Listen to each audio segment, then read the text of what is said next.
aset atau sewa tanah yang dianggap selesai, karena sudah dianggap selesai. Nah, jadi tadi kan eh, kita sudah bahas ya apa itu PPh, kenapa PPh final itu ada supaya UMKM nggak pusing ngitung laba bersih. Karena kenapa? Karena UMKM kan ya pasti terbatas kan akuntansinya, Ya, pembukuannya dan lain sebagainya masih sederhana gitu. Kalau dia disuruh ngitung laba bersih kan nggak bakal bisa akurat lah. Kalaupun bisa apa tuh sangat sangat susah gitu. Kemudian pajak bisa dipungut dengan mudah dan pasti. Pastinya kenapa ya? Pasti karena 0,0% dari omset ya kan gampang sebenarnya ngitungnya. Sudah berapa setahun nanti 0,5 ya apa tinggal dibayar 0,5-nya aja gitu.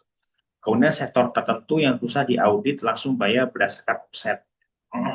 Kemudian kesimpulannya PPh 22 itu bukan final karena bisa dikreditkan saat SPT. SPT tahun ya, pembayaran pajak atau pelaporan pajak tahunan ya, belum tentu mencerminkan pajak sebenarnya. Karena kenapa? Karena ya PPh 22 itu dia fluktuatif. Bulan Januari, Februari, Maret rame, bulan selanjutnya bisa sepi ya kan? Nggak ada PPh 22. Jadi dia fluktuatif. Kemudian dihitung berdasarkan omset bukan laba. Apa namanya? Yang final itu seperti PPh final 0,5 UMKM atau sewa tanah 10% karena sudah dianggap selesai. Nah, kayak tadi di artikel apa aja Mas Bro? PPh final dan tidak final. Objek pajaknya kan lebih kayak banyak ada nih. lotre, Oh, final itu ada lotre, ada, terus kok saya lupa, ada lotre, ada eh ya di deposito ya kan. PPh final dari tuh situ penjualan saham. Misalkan Mas Brian, main saham nggak Mas Brian? gas. Belum Pak, mau belajar nih Belum, Pak. nyari, oke. Nah, itu kalau penjualan saham tuh Belajar langsung ada PPh finalnya dia. Kemudian penghasilan obligasi. perusahaan modal ventura ya kan. Penghasilan dari pengalihan hak atas tanah dan atau bangunan. Kemudian penghasilan dari pengalihan real estate dalam skema kontrak investasi ya kan, penghasilan usaha jasa konstruksi dan lain sebagainya ya. Yang tidak final itu adalah laba usaha, hadiah, hadiah apa dari manapun itu namanya tidak final. Bahkan dari perusahaan pun karyawannya itu juga tidak final.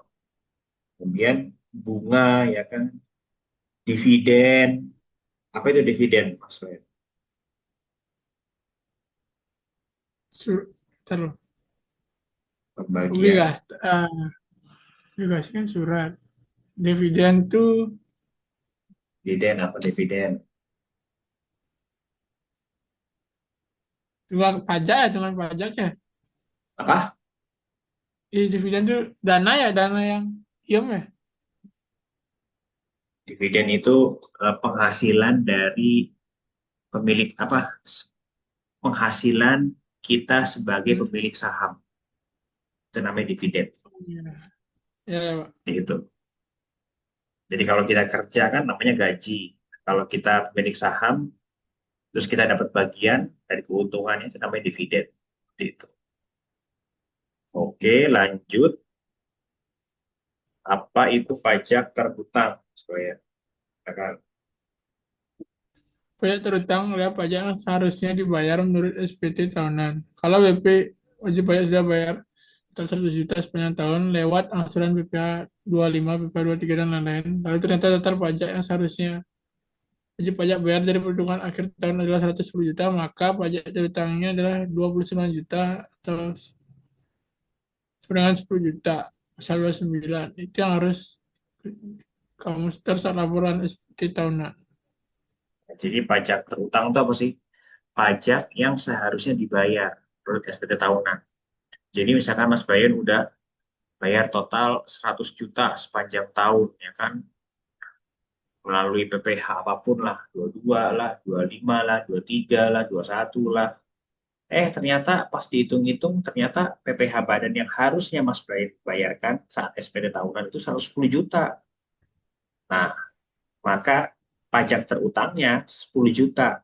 Jadi pajak yang masih ya, pajak yang kita masih utang ke pemerintah, singkatnya atau sederhananya seperti itu ya. Sehingga kita masih utang 10 juta nih ke pemerintah, maka di saat SPD tahunan kita harus bayar ke pemerintah utang kita sebesar 10 juta rupiah. Seperti itu. Kemudian lanjut.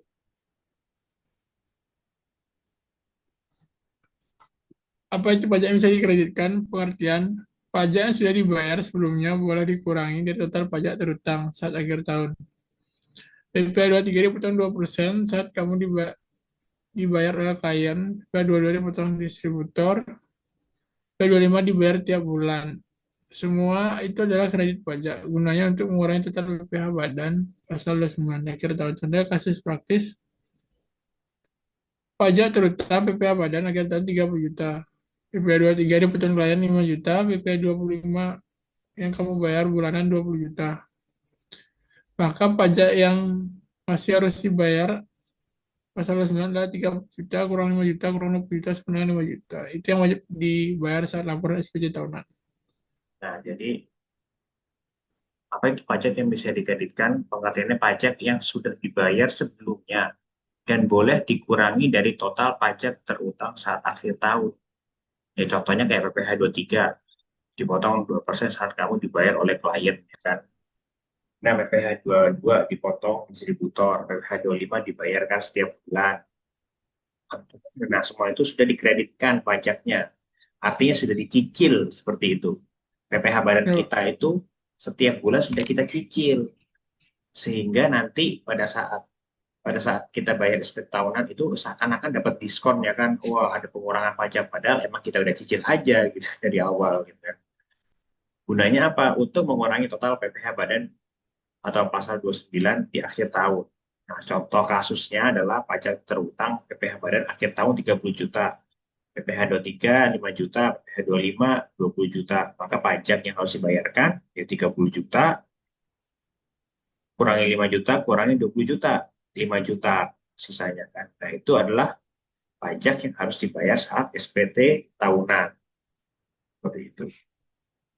ya. Nah, lanjut. Pajak bisa dikreditkan. Pajak yang sudah dipotong atau disetor sebelumnya boleh dikurangkan dari total pajak terutang. Misalnya PPh 23 dipotong klien. Sebenarnya 60 juta. PPh 22 dipotong distributor pemerintah. Sebenarnya 40 juta. Total pajak bisa dikreditkan adalah 100 juta.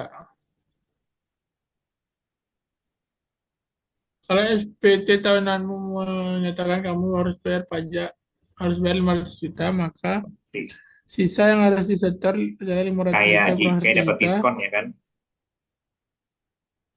Ya, ya. Kayak dapat diskon gitu. Kayak Pengurangan apa 400 namanya? juta. Padahal kita ya dapat diskonnya tuh misalkan, wah dapat diskon 100 juta ya kan, enak banget nih. Hmm, Kita bayar 500 juta. Eh, kita harusnya bayar 500 juta, cuma dapat diskon 100 juta, jadi jadinya kita cuma bayar 400 juta. Kita kan apa jadi agak senang gitu bayar pajaknya kan. Mungkin itu juga ya secara psikologis ya oleh pemerintah, jadi kita merasa lega juga gitu.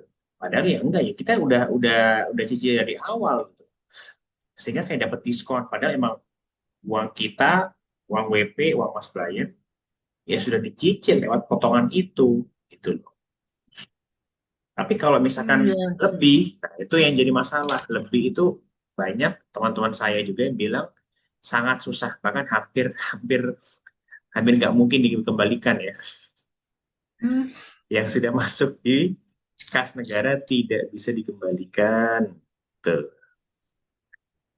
susah sekali. Sehingga solusinya apa? Ya solusinya dia minta diskon atau pengurangan pajak di periode selanjutnya. Gitu.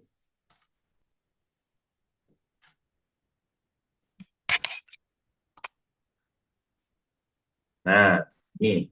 Sekarang kita lanjut, apa aja sih pajak PPh yang bisa dikreditkan itu? Apa aja nih contoh-contohnya? Silakan. Pajak yang bisa dikreditkan PP21 kalau sebagai pemberi kerja, PP22, PP23 kalau PP24 coba bayar pajak di luar negeri. PP24 nya apa Pak ya? Sama 23. Nah, nanti kita bahas. Oke. PP26 dipotong sesuai sebagai pihak luar negeri. Semua itu bisa dikurangi PPh badan dan atau PPh OP saat kamu lapor SPT tahunan. Pajak yang tidak bisa dikreditkan, PPN tidak bisa dikreditkan terhadap PPh. Dia punya mekanisme sendiri masukan versus kekurangan. Pajak daerah, misal pajak kendaraan, PBB, reklame. PPh final, misalnya PPh final UMKM 0,5% soal tanah, tahunan 10% dan lain-lain. Catatan, kalau pajak sudah bersifat final, maka tidak bisa dikreditkan. Karena hitungannya sudah selesai saat dibayar. Nah, jadi seperti itu ya. Jadi PPh yang bisa dikreditkan itu apa aja? Ya PPh 21, 22, 23, 24, 25, 26. Semua itu bisa mengurangi PPh badan atau PPh OP saat kamu lapor SPT tahunan. Nah, pajak yang tidak bisa dikreditkan PPN. PPN itu tidak bisa dikreditkan terhadap PPh. Dia punya mekanisme sendiri, masukan vs keluaran. Nah, itu nanti akan kita bahas ya. Setelah kita bahas semua PPh badan dan juga PPh dan juga PPh badan, nanti kita akan bahas tentang PPN. Ada PPN masukan dan juga ada PPN keluaran. Yang lebih ribet lagi gitu. Nanti kita akan bahas. Kemudian pajak daerah, misalkan pajak kendaraan, PBB, reklame dan lain sebagainya itu eh, tidak bisa dikreditkan. Kemudian PPh final, misalkan PPh final UMKM 0,5%, sewa tanah dan bangunan 10% dan lain-lain. Nah, catatannya adalah kalau pajak udah final, maka dia nggak bisa dikreditkan. Gitu. Kayak UMKM 0,5%, sewa tanah dan bangunan 10%, itu udah nggak bisa dikreditkan lagi gitu loh. Karena dia sudah selesai hitungannya di awal gitu. Kalau yang lain kan masih fluktuatif dia. Masih bisa nanti misalkan karyawannya naik turun, omsetnya naik turun, dan lain sebagainya. Dan kalau yang lain, itu nggak bisa. Sehingga hitungannya sudah selesai saat dibayarkan. Nah, sekarang soal. Coba nih, bisa nggak jawab ya? Ya, Soal.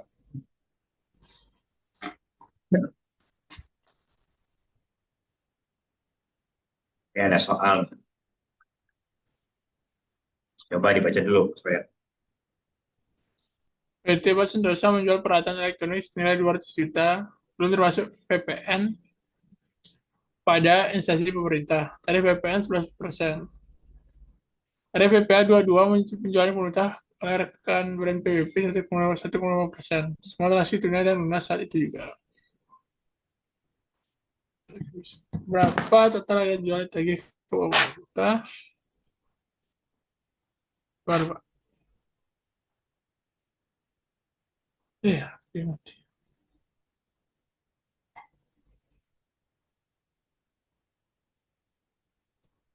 Jadi harga jualnya tuh